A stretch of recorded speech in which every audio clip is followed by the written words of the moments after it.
Let me start by saying, what are your thoughts of the current coronavirus situation as it pertains to our business? I mean, what are you thinking? Well, many things go through my mind. This is unlike anything else I've been through before. I've gone through numerous recessions in the 70s, the 80s, gone through the 2008 fiasco with the housing market crashing, all kinds of crises. But this one right now has no finish line. So nobody knows when it's going to end. Right. It doesn't, some people say, are you worried? It concerns me, but we'll recover. And if anything, it may strengthen our housing market when people see that they're living in their homes more than they ever did in the past. Sure. All this traveling around the world, all these recreational things they're doing, they're now living in their home. Now, our drawback here in the tri-state area, there's still going to be a migration of people out of this territory. There might be a migration because of the density of people here. Some people may be afraid of crowds now. So that there's going to be some negative impact there. But we still have 16 million people in the New York marketplace. That's a lot of people. So the strong will get stronger. Sure. Have you been in contact with some of your accounts, or have you heard anything? What people have been saying? Actually, I've heard very little. My phone's not ringing off the hook. I think people's priorities have changed during this time period. It reminds me of 9/11. When 9/11 hit, my phone stopped ringing. At that time, I used to get 10, 15 phone calls a day, 70 emails a day. It stopped. Right. And it's a strange experience. This reminds me of that. People are just like in a holding pattern. They don't know what's going to happen next. Right. And the housing purchase or the interiors is a discretionary purchase. So people are not in a hurry to call me up and say, I need 10 yards of fabric right now. However, it allows me a chance to plan ahead. So that's what I'm doing. How are you planning ahead? Well, I'm looking right now. I've been going through all my different account sheets from different vendors, as well as my current vendors, to know where the fish are biting. In today's world, I got to go where the fish are biting because it costs a lot of money to make a sales call. Sure. So I want to go where I'm going to get the best or the most bang for the dollar. And that's my goal. So that's what I'm mapping out different things, looking at where I'm missing things. Sometimes I'm a multi-line rep. So one brand may be selling, but another brand is not selling. So maybe I can sell through that other brand. That's my goal now, to keep more and more customers. And that was my goal when I started the agency. If I had 10 brands, I wanted my client to buy all 10 brands. That was my goal. And Sure. That's how I targeted my territory. So this is a weird time right now, and nobody knows when to go back to work. And will people want to see us face to face? I don't know. They might be afraid of us now. Yeah. That's my view.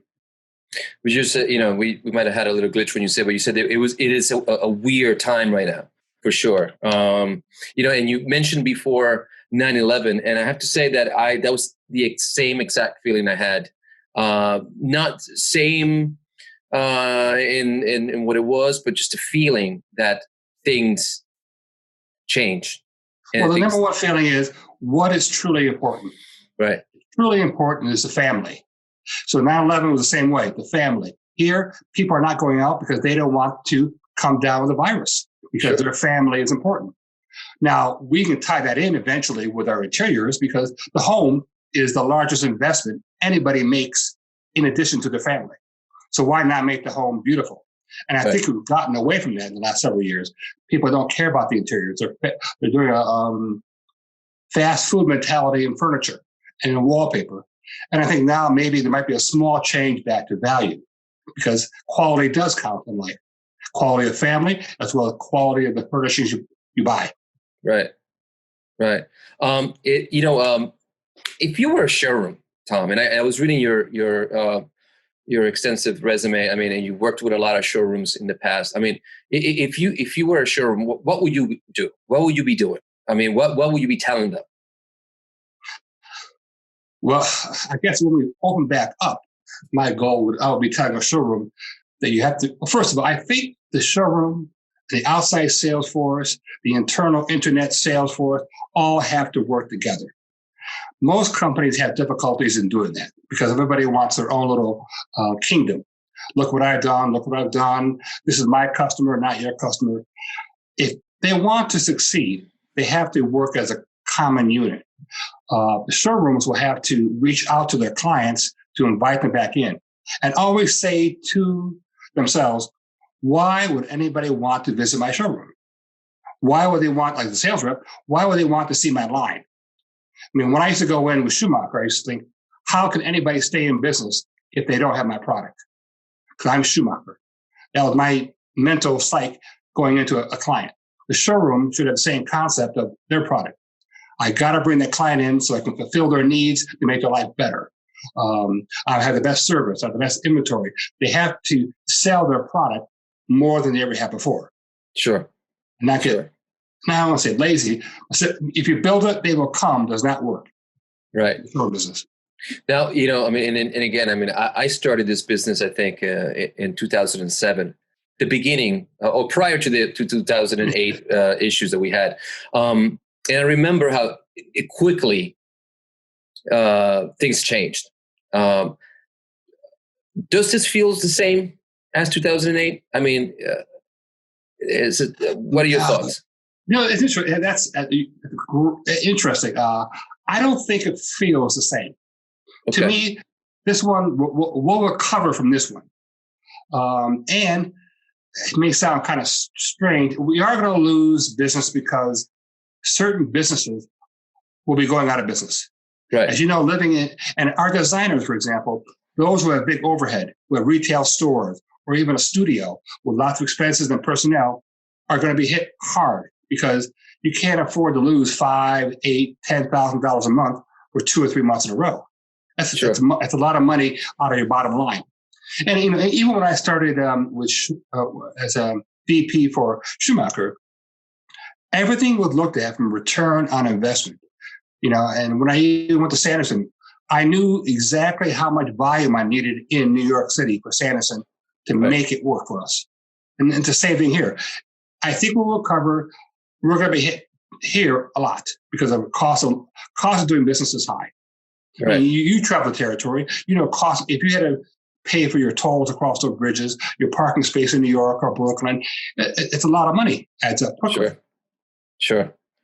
No, without a doubt, it's definitely an expense. I also feel it's slightly different in 2008, and I agree with you.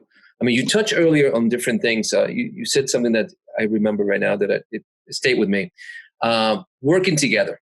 I mean, it has felt to me that in the past decade, our industry has not worked together well. Is that your sense? I mean, you know, you have vendors operating. I was around. No, it's just what you're saying. I was around when, for example, if Schumacher had a sales force of 47 people in the 70s, sure, they might lose 1 to 3 people a year.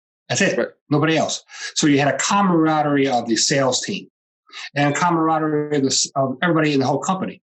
They had a 25-year club at Schumacher, which would be unheard of in today's world of any company. I don't know what company could have a 25-year club now. Sure. So that part is missing. Also, a lot of the old-time reps, like in New Jersey, 4 or 5 of the reps used to get together once a month for lunch and just talk about life in general. Because as you know, as a road warrior, you have nobody else to talk to. No one else to talk, you know, share ideas with, or not even share ideas. But I don't know if our corporations now are afraid of having collusion. I don't know what the problem is, but there is some fear of that involved in today's world, with the reps talking to each other. Right. Have you?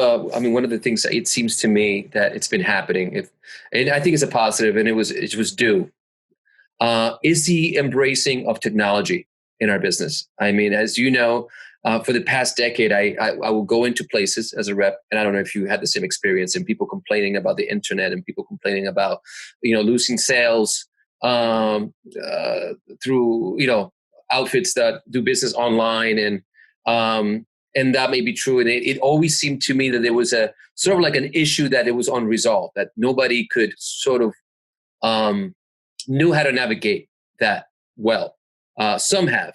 What are your thoughts? I mean, on the whole technology thing, and is this an opportunity now to make that leap forward to technology and see how can we all benefit. Designers, and how can they work differently? How can showrooms work differently? Vendors, is it a blessing? Is it a curse? Is it a reality? What is it? What are your thoughts?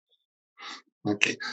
Technology is a broad stroke. I mean, to me, best invention I ever saw was GPS. I mean, that's for technology. I remember. You don't know how many hours I spent not getting lost. Right. And then later on, the cell phone became the second best invention. Okay, I'm just saying a technology from a salesperson standpoint. From a product sorting or finding, the website has changed that dramatically. But I think it's still going to be growth mostly by generation. As you talk to any younger designer, wherever that may be, 35 years or younger, they can work and navigate that website in seconds. Sure. The other generation who are very talented don't have that, so they hire those younger people. So I'm not sure where it will jump next. I'm not sure how many designers are right now sitting at home putting things together, and how many times these companies even talk to designers as to what they need. Sure. That's the other part I find missing sometimes. There's no sales manager, no marketing manager talking to interior designers throughout the country and saying, what do you need from our website? What do you need from our company? What technology do you need? They don't go there. They make it, or the web designer makes it. They say, here it is, use it, without asking for input. I mean, the big corporations do all these beta testings, and they make sure everything is totally mapped out before they launch it. In our industry, we launch it, and then we find the problems. Sure. That's not the best way of working. Yeah. And we have to make sure that we get the color proper and the texture on a fabric that really shows through that computer screen correctly. Those are all important factors to have in making that a vehicle for the future. I think if we as an industry wants to make it easier, then we should be giving and having a lot more technology-based classes in showrooms, on the internet, through the sales force, to keep on pounding the message that way, so that our designers are, I guess, familiar with the program and comfortable with the programs. Right. It'd be nice if everyone used a similar website, but they won't do that because the competition wouldn't want to do that. Is the good old fabric store, that place you go in to buy fabric, is it gone?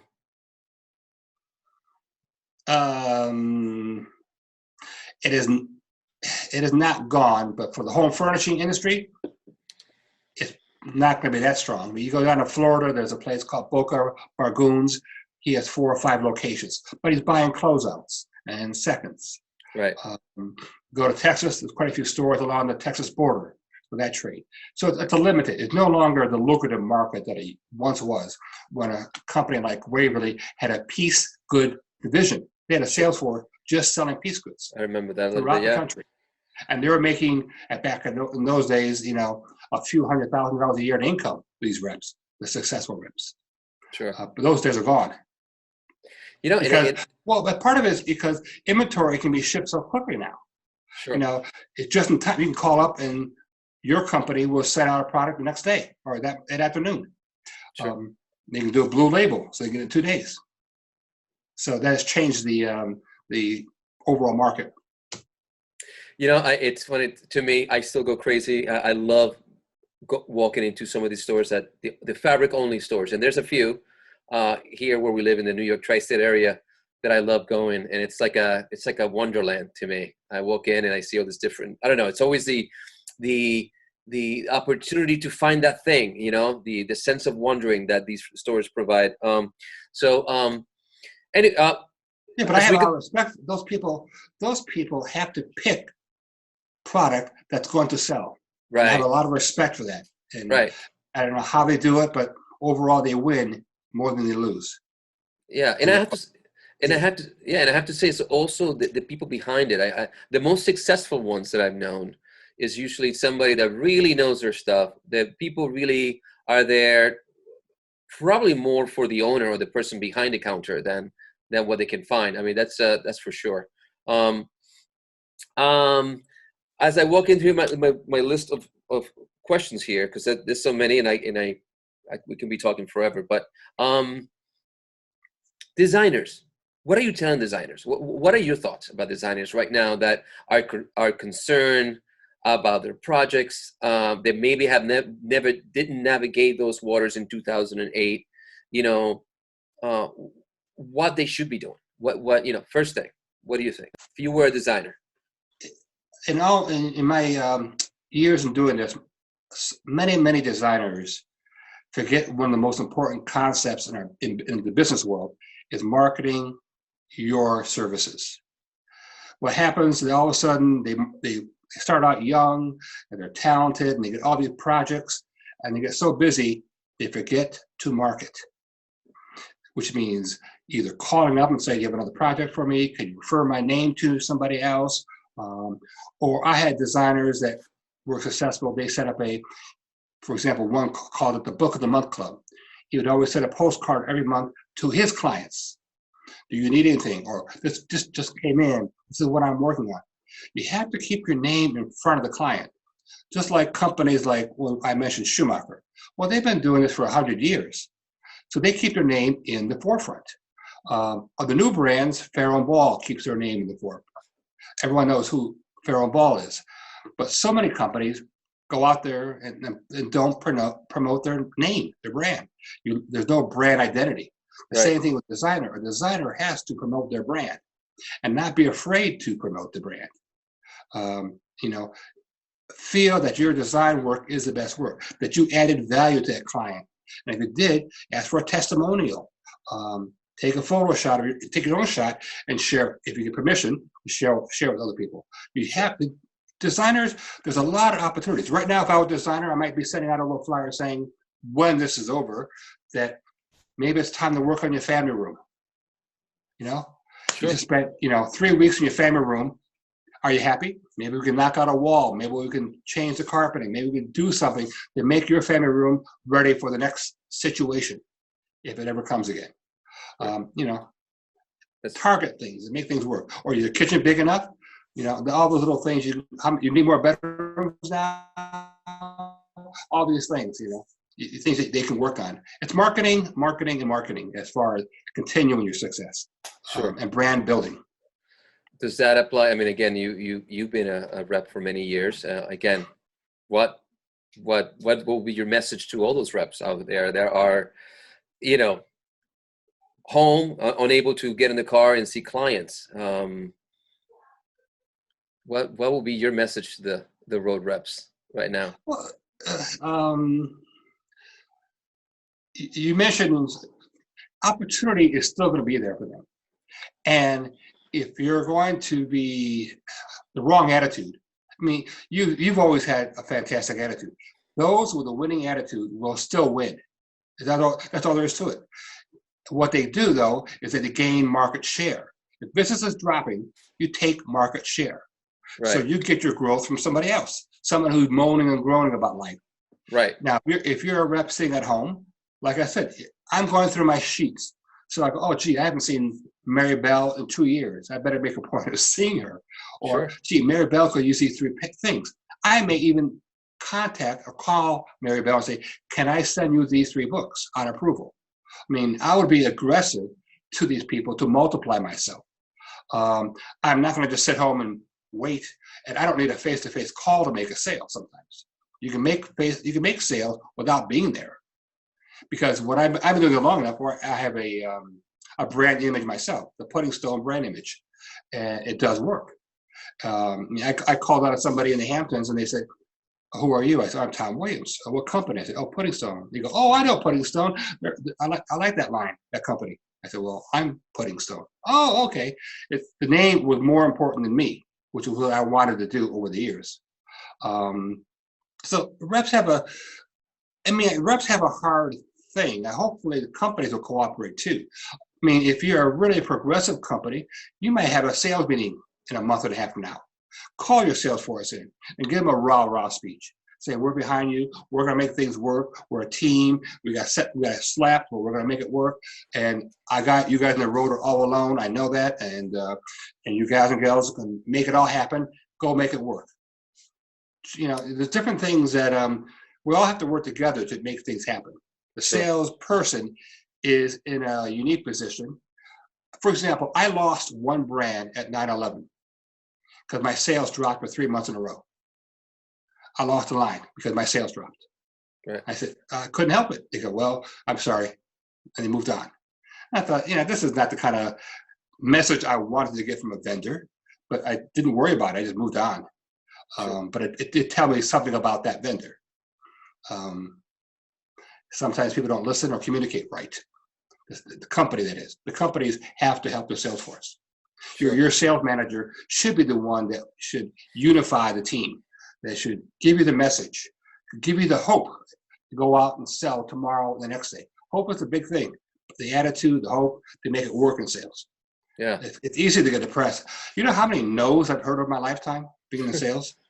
I mean, I have heard more no's than I ever want to hear about ever again. But if you don't get a no, that means I'm not doing my job. And a no just tells me I always said, when I got a no, I was not saying the right thing.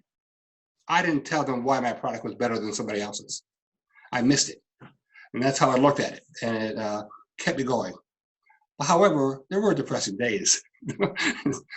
Trust me. But it's fun. Is it fair to say, Tom, that, I mean, I'm looking at my list of questions, and one of them says, do you have any worries about the future? I mean, I don't know. It sounds like it's a mindset. It seems like you're not there. You don't have that kind of mindset. Any worries about the future? No, I limit the word worries. Concerns. I always have concerns. I'm concerned, like I told you before, the migration of wealthy people from my territory. Right. It's when you lose 10,000 people a year, and a percentage of them are all making over 100,000 a year or more, it cuts my market. I like it when I can open up a new account every week, but I'm not having that same experience that I used to have. So that's a concern. So I had to go for market share. I have to go with some companies, because their market's decreasing, are giving sales reps bigger territories. I love that when a rep has bigger territory. So now you're covering 3 states. I'm only covering 1. You go cover those 3 states. I guess I'll cover you easily. So it's an advantage for me. So concerns, like you said, it is all how I approach it. There's always business out there. We've gone through, like I said, all the recessions. We've gone through this 2008 fiasco. We've gone through election fiascos, 9/11, all kinds of craziness in our world. And we keep on coming out on top. And we keep on going forward. It's like you mentioned my marriage. Okay, I've been married 43 years. Okay, how do you do it? I used to tell, when I first got transferred back to New York City in a promotion, I remember being in the office and all the young girls are going, you're married 20-some years. Wow, that's a long time. How did you do it? I said, it's like a roller coaster. You hold on. You go up and you go down.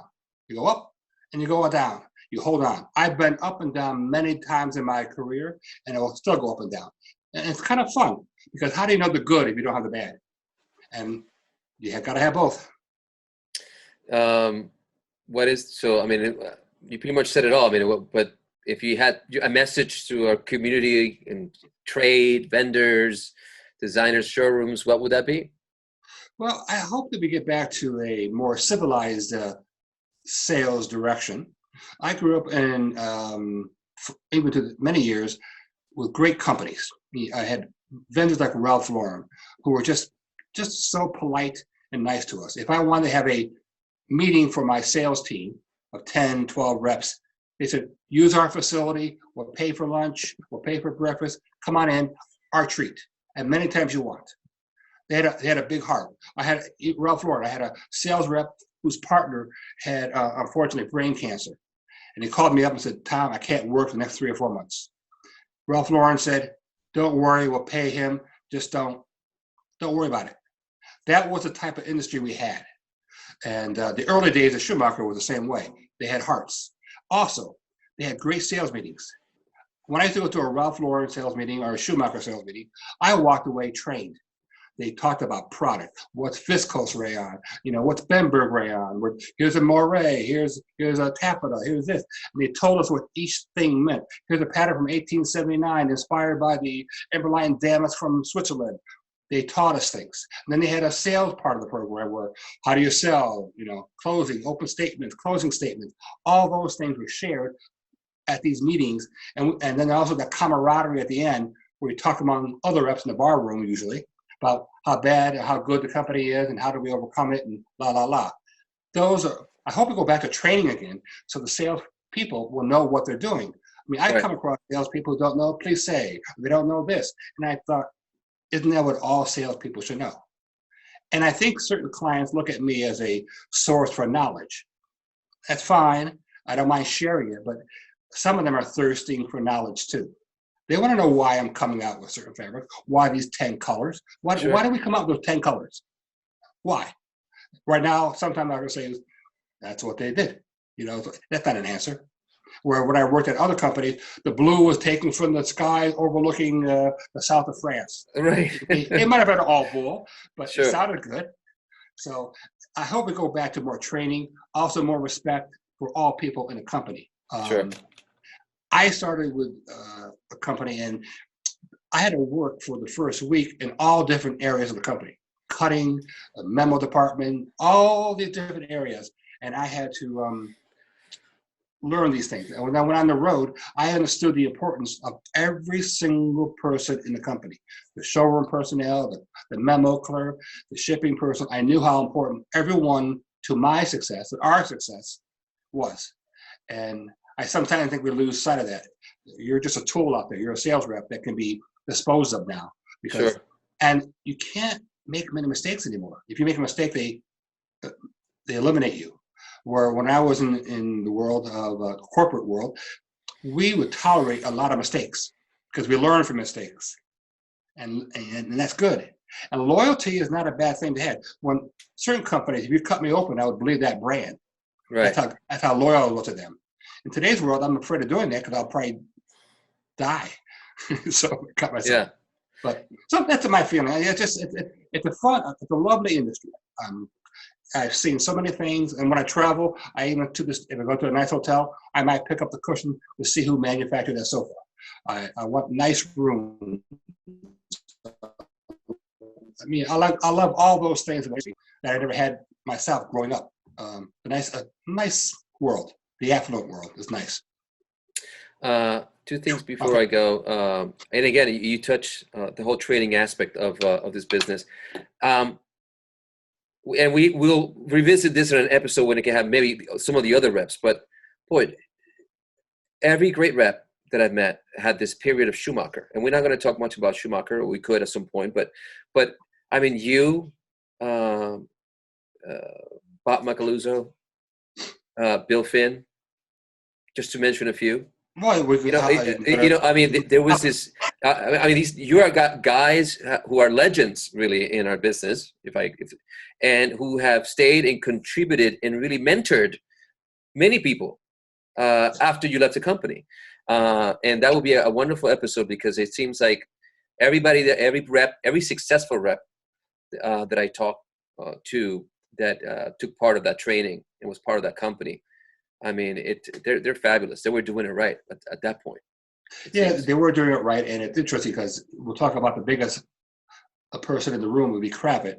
Several of their key executives all came from Schumacher and Waverly. Right. So one more example, Durley, same thing. They had some key people that came from Schumacher and Waverly. They had the formula down, but formulas are only as good as your top management, your leader. Sure. And leaders do change in any company. And that's what I call, even with my own children, I always say to them, when the culture of the company changes, it's time to move on.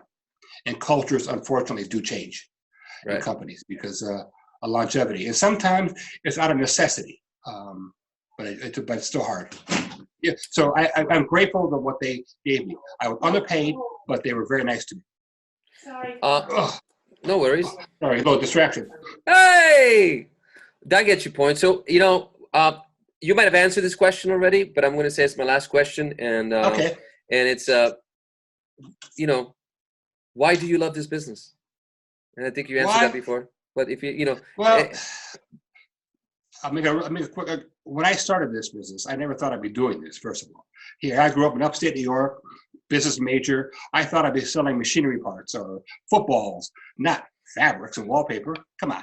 That's not my world of, I hung out in bars and all kinds of things growing up, and it's a whole different world. But after doing this for about 3 to 5 years, I sat down and I said to myself, what do I want to do? And I said, this is not bad. I'm selling wholesale. I'm not selling retail. I have great sales meetings where I go to historic Newport. I'm going to the Vanderbilt Mansion. I'm going to California. A great sales meeting. I'm calling on very talented people. Designers are very bright people. They have to do so many things in their head. That's amazing. With the contractors and the tiles and all these things they know, and they're so talented. Something that I can't do. I can appreciate it, but I can't do what a designer does. You give them 10 beiges, and they'll pick out the right beige out of the 10. I can't pick up. They're all beige to me, but they can tell the difference. So that part I liked, and I also like the independence I had. You know, I'm on my own. In sales, I can make as much money as I want to make, or as little as I want to make, depending on how I approach it. And so another reason why I just fell in love with it, and plus, it's just it allowed me to see things I never could possibly see before in my life. I've gone to wonderful cities all over the world, and I always go with a designer perspective. I can appreciate a museum. I can appreciate a palace or a great hotel. It's done that for me. Also, I made a bit of money over the years, so able to accomplish all my dreams that I had set out in the beginning. And it's a fun business, which is why I can make jokes about it all the time. I'm not so humorous today, but this is a crazy business, and it's just full of humor. And we all do such stupid things in selling that it's also comical, because selling is just, when you're out there, you're winging it. You're just ad-libbing, and you never know what's going to fall. And sometimes you fall on your face, and sometimes you rise. And that's why I think it's a fun business, which is why I don't leave it, because it's I just get frustrated from the standpoint. I want to call it stupid, but in today's world, so many of the owners of companies are not coming from the bottom up. They're being inserted. So they don't have the same loyalty, the same blood, the same feeling and brand positioning for that brand that a company person would have. That's it. Well, we're going to leave it there. Again, I wrote something I always say, some people are born into it. Some of us fall into it. And it sounds like you and I fell into it. A great business that we're trying to navigate during these troubled times. So, but Tom, thank you. I thank you, because you provided so much great information and insights, and I think that's what we hope that this podcast is that we can all get together and get rid of the fluff and get real and exchange ideas and sort of try to help each other navigate these times. Well, I'm honored, and I think your concept of maybe setting up a community again, in our industry, which they used to have a community. These top vendors and companies used to talk to each other. And it just created a different atmosphere. And hopefully you can do that now with your new contacts and your people you're reaching out to. Because we all have a lot to share. Sure. We all love the business. Those who are in the business tend to love it. It's almost like a love-hate relationship. Either you hate it, you leave, or you stay with it and you love it. That's how it works. Because it is a beautiful business. Okay, thank you very much. I'm honored.